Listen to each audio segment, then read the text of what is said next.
हर रोज एक नई कहानी देखने के लिए चैनल को सब्सक्राइब करें और बेल आइकन दबाना ना भूलें। गरीब सरजू काम की तलाश में दोपहर की कड़ी धूप में भटक रहा था। वो थककर एक ढाबे के पास रुक जाता है और वहाँ रखे मटके से पानी पीने लगता है। तभी उसे ढाबे में बन रही बढ़िया बिरयानी की खुशबू आती है और वो बिरयानी की तरफ ललचाई आंखों से देखने लगता है।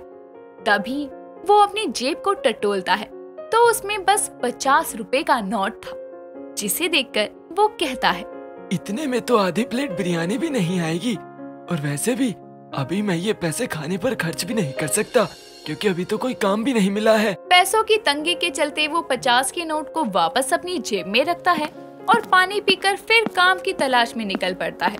पूरा दिन भटकने के बाद उसे एक तहसीलदार अपने यहाँ मजदूरी पर रखता है। शाम को थका हारा वो अपनी झोपड़ी में पहुँचता है, जहाँ वो अपने परिवार के साथ रहता था। उसके घर में उसकी पत्नी रज्जो, बड़ी बेटी रूपल और 10 साल का बेटा चीकू था। उसका परिवार गरीबी की हालत में अपने दिन रात काट रहे थे। सरजू के आते ही उसका बेटा चीकू खुशी से कहता है, पापा पा गए, मेरे लिए चॉकलेट लाए हैं ना?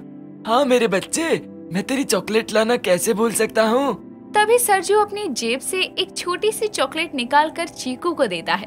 तभी रज्जो रूपल को खाना लगाने को कहती है और सरजू से कहती है, कोई काम मिला कि नहीं रूपल के बापू? काम तो मिल गया है रज्जो, मजदूरी कम है लेकिन काम करना जरूरी है, वरना खाने की भी किल्लत हो जाएगी। ये तो है ही। अब देखिए ना, अगले महीने चीकू के स्कूल की फीस भी बढ़ जाएगी। इस गरीबी में बच्चों की पढ़ाई देखे या उनको खाना खिलाए, समझ ही नहीं आता। आज भी मैंने रोटी के साथ धनिये की चटनी पीस दी है बस। अब हाथ मुंह धो लीजिए, रूपल खाना परोस रही है। ठीक है, मैं आता हूँ। कुछ देर बाद पूरा परिवार मिलकर खाना खाता है। समय बीतता है। सरजू मजदूरी करके अपने घर का भरण पोषण किया करता था।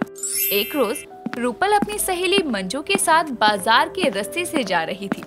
तभी दोनों को उस बिरयानी वाले ढाबे से बिरयानी की बहुत बढ़िया खुशबू आती है। तो उसकी सहेली कहती है, रूपल चलना, चलकर एक प्लेट गर्मा गर्म बिरयानी खाते हैं। बिरयानी?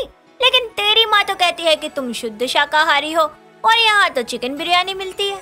अरे शुद्ध शाकाहारी तो मैं घर पर हूँ, बाहर निकल कर तो जो मन करता है वो खा लेती हूँ। किसी को क्या ही पता चलता है। चलना, चलते हैं ढाबे पर।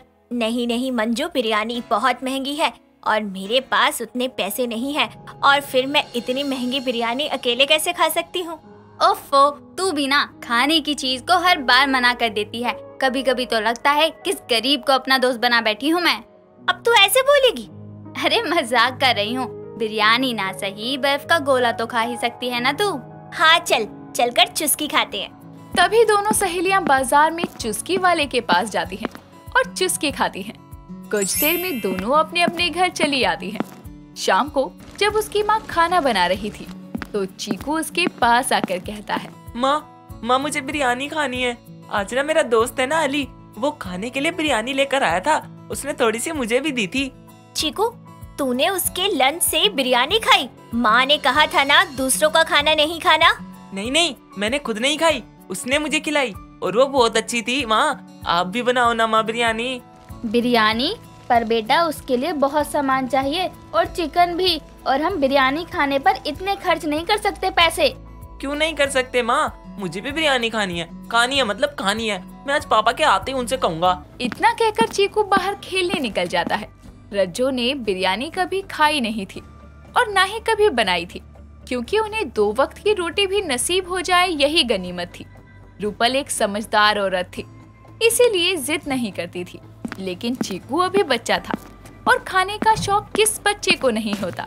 शाम को जब सरजू घर आता है और सभी खाना खाने बैठते हैं तो इससे पहले कि चीकू सरजू से बिरयानी की बात करता, रज्जो उसके सामने थाली में भुने हुए चावलों पर प्याज सजा कर उसे खाने को देती है।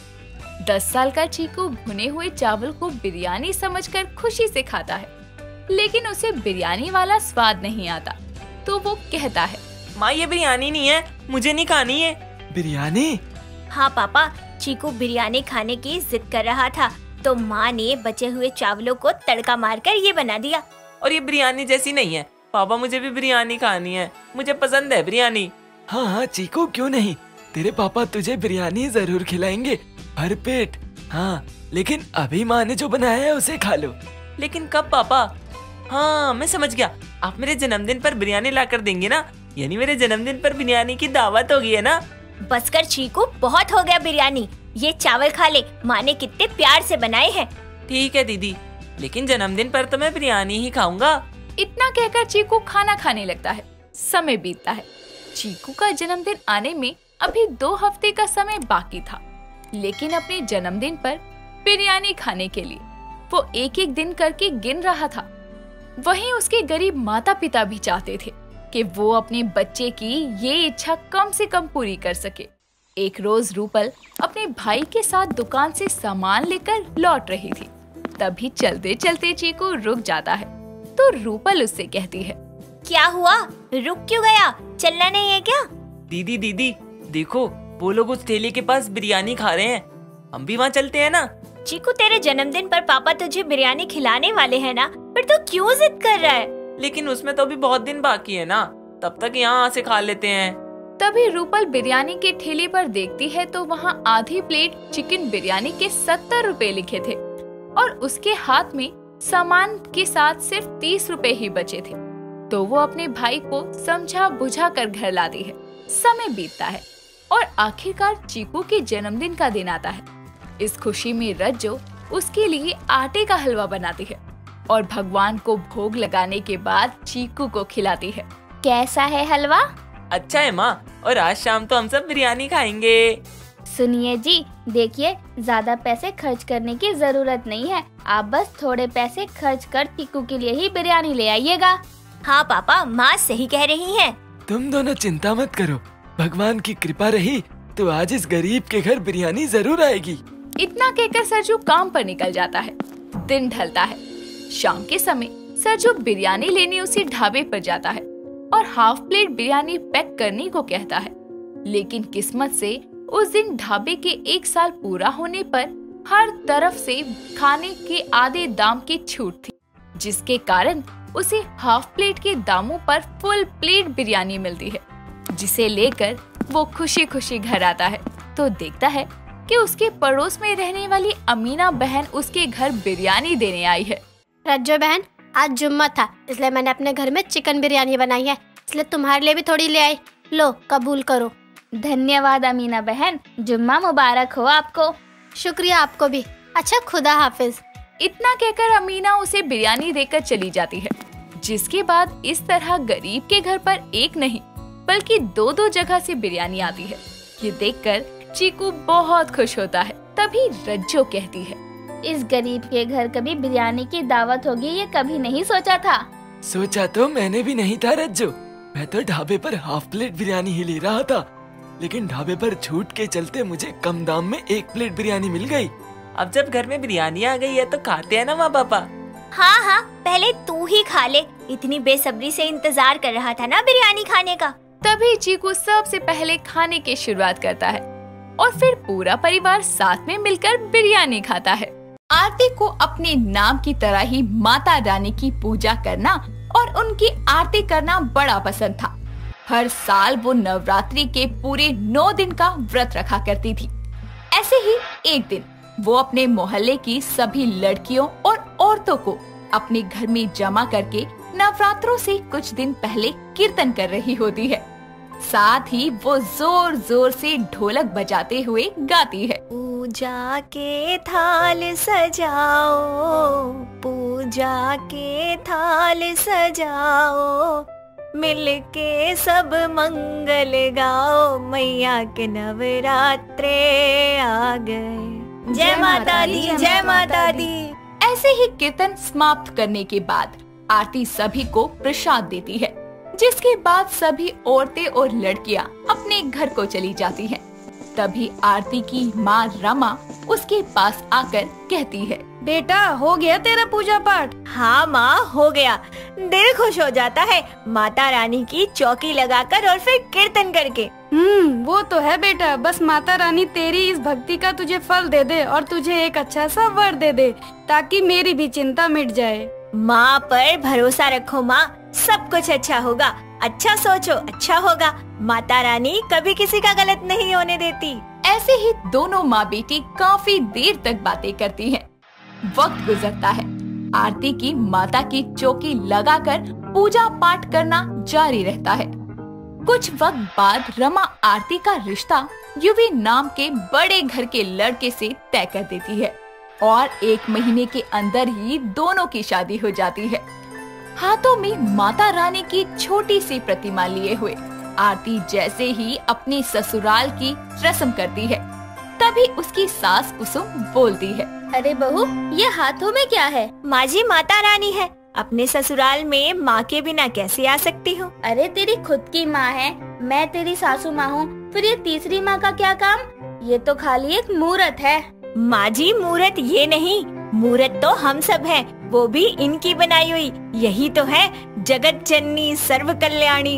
अरे अरे बहू, अपनी भक्ति सागर को बाद में बहाना, पहले रस्म पूरी कर ले। इतना कहकर कुसुम आरती का गृह प्रवेश करवाती है। तभी आरती बोलती है, माँ जी, मंदिर कहाँ है? मुझे माता रानी को मंदिर में बैठाना है। मंदिर तो यही है साइड में, आओ। कुसुम आरती को मंदिर तक ले जाती है। मंदिर में तस्वीरों में धूल जमी थी, पूजा की थाल भी बिखरी हुई थी। ये सब देखकर आरती कहती है, माँ जी, ये सब क्या है? सारा सामान इतना अस्त व्यस्त क्यों पड़ा है? माता की चौकी को ऐसे कौन रखता है? देख बहू, जो है यही है। तुझे अपनी माँ को यहाँ रखना है तो यहाँ रख, नहीं तो कमरे में रख ले अपने पास। तभी पास खड़ी आरती की विधवा ननद काजल बोलती है, भाभी, लाओ माता रानी की मूर्ति मुझे दो। आप भाई के साथ कमरे में आराम करो, मंदिर सुबह साफ कर लेंगे। जी दीदी, ठीक है, ये लीजिए। आरती काजल के हाथों में माता की मूर्ति देकर वहाँ से चली जाती है।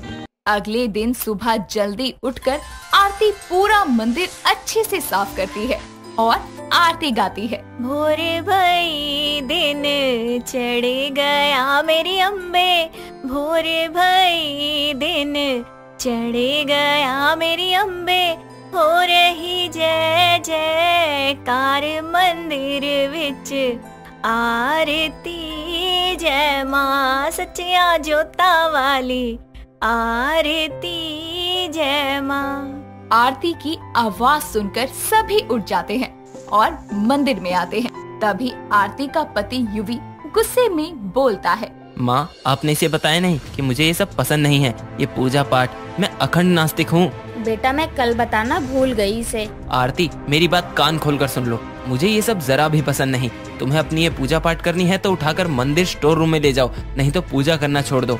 मुझे यहाँ ये सब नहीं चाहिए। इतना कहकर युवी वहाँ से गुस्से में चला जाता है।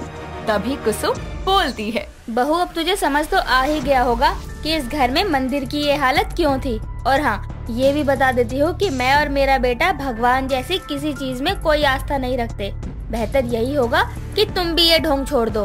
इतना कहकर कुसुम भी वहाँ से चली जाती है। तभी काजल आरती को अपने साथ अपने कमरे में ले जाती है, जहाँ पर कुसुम और युवी के वैष्णो देवी की फोटो लगी थी। तभी उनको देखकर आरती कहती है, दीदी, ये सब क्या है? अभी लेकिन मैंने जो माँ जी और युवी जी का रूप देखा, वो तो इस तस्वीर से बिल्कुल जुदा है। ऐसा क्यों? दरअसल भाभी, बात यह है कि आपकी तरह मैं भी बहुत पूजा पाठ किया करती थी। माँ भाई सब मिलकर माता की खूब आराधना किया करते थे। पर फिर जब काजल की शादी अंकुर नाम के लड़के से हुई थी, काजल अंकुर के साथ बहुत खुश थी। सब कुछ अच्छा चल रहा था। कुछ वक्त बाद काजल को पता चलता है कि वो प्रेग्नेंट है। कुछ दिनों बाद नवरात्रि के शुभ दिन की शुरुआत होती है।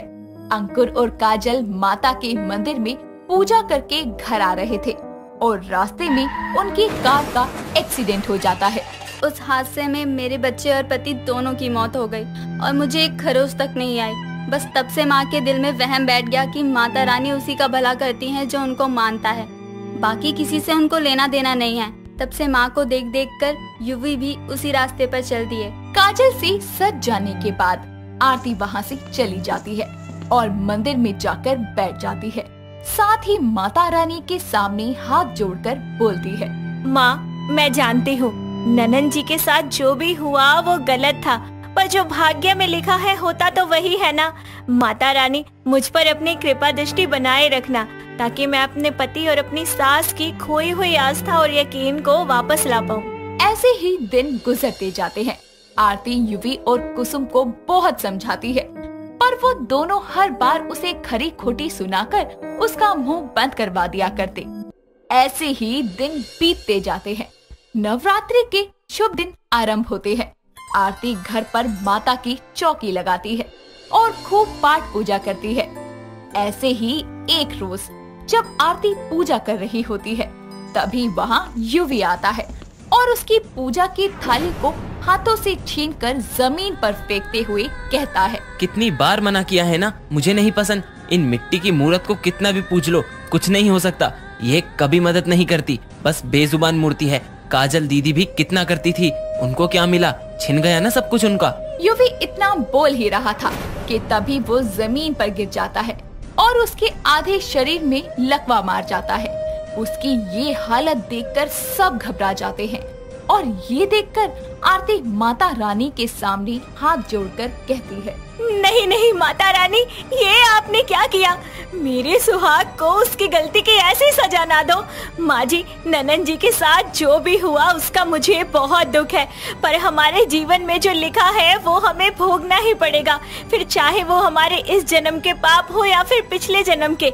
सकारात्मक शक्तियों को ना मानने से कभी उनका असर कम नहीं हो जाता, अच्छा हो या बुरा, गम हो या खुशी। इतना कहकर आरती जमीन पर दिए का बिखरा तेल हाथों से लेकर युवी के हाथ पैर और चेहरे पर लगाती है और वो वापस से ठीक हो जाता है।